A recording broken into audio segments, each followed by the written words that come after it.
How are you feeling now? Relieved, ecstatic.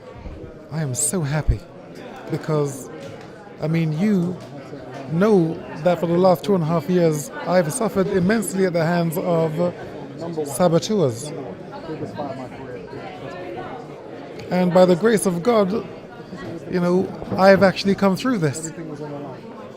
The whole thing was about this. The IBO is a very important championship. Every championship is an important championship. But the pay-per-view channel and ITV is super important. It's gargantuan. And for him to have actually won that tonight actually is going to help many fighters and give them a chance to actually come into another network, because there's been a monopoly. And the monopoly isn't fair. And those who monopolize are greedy and heartless. And PBC, they don't work that way. They'll work with their fighters, not against them in contracts. They will work with them, as the man himself told me. And I believe him. Why? Because his brother was a boxer and he witnessed what was done to his brother.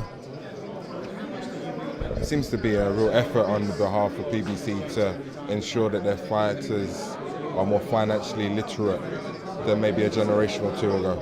And that is absolutely true. 1, 2, I am the poster boy for that. I don't hold it against the promoters and managers for doing what they did with me.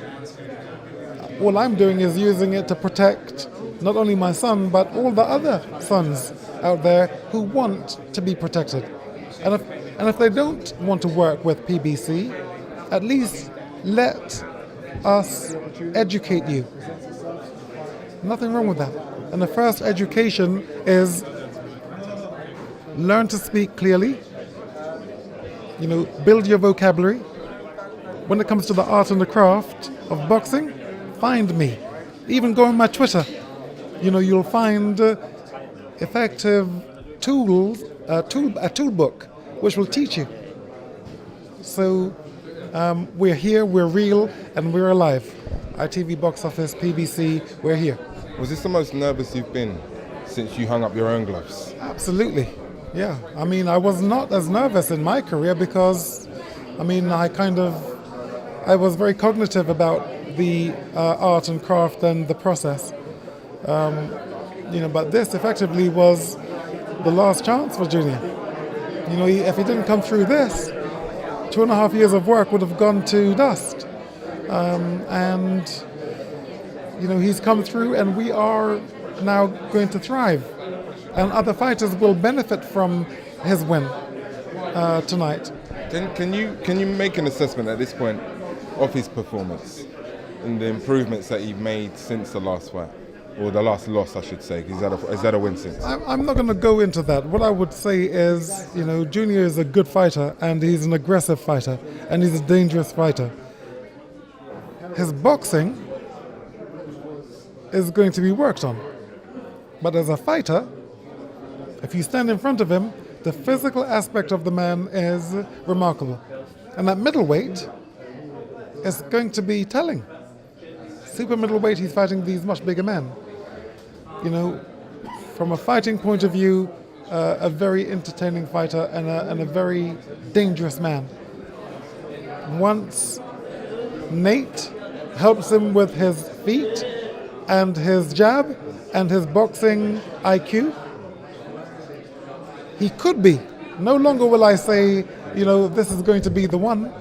Now I'm going to say, well, with Nate and with Junior's drive and his youth, because again, he hasn't been in hard fights, so his charge is still full, or near full, 90% full.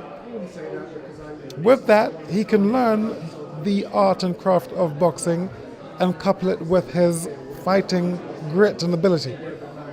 And that could be very interesting to see. Last question, who would you like to see him take on next? I'm going to think about that.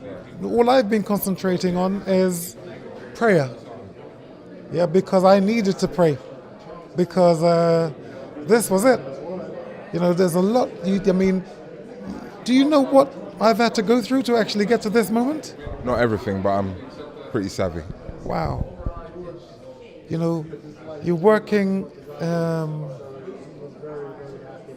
well, you know, Rudyard Kipling says, if you can risk all your winnings on one turn of pitch and toss and lose, and start again at your beginnings and never breathe a word about your loss, so I should shut up. Do you see? I shouldn't complain. It's life. It's supposed to be hard. Otherwise it wouldn't be any fun. And that was fun tonight. Wow, that was good. Enjoy it. Well done.